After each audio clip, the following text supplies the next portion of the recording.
একটা রাজ্যের মাননীয় মুখ্যমন্ত্রী তিনি আমাকে নাম না করে যেভাবে কালকে বলে গেলেন, এটা আমার খুব দুঃখ লেগেছে। রাজ্যের মুখ্যমন্ত্রী তিনি যখন মন্দির বানান আমরা তো তার বিরোধিতা করি না, তিনি যখন কার্নিভাল করেন রেড রোড আটকিয়ে আমরা তো তার বিরোধিতা কোনোদিন করি না, যখন তিনি সরকারি টাকায় একটা সম্প্রদায়কে 1,10,000 টাকা করে অনুদান দিচ্ছেন তখন তো আমরা বিরোধিতা করিনি।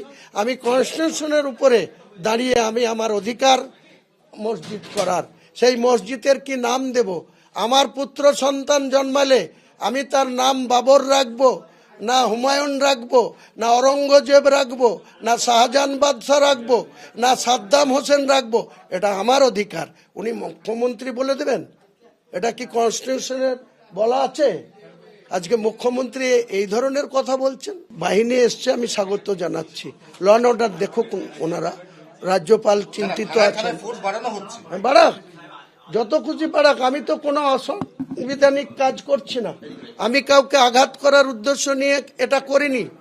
আমার কনস্টিটিউশনে অধিকার আছে আমার মসজিদ বানানোর।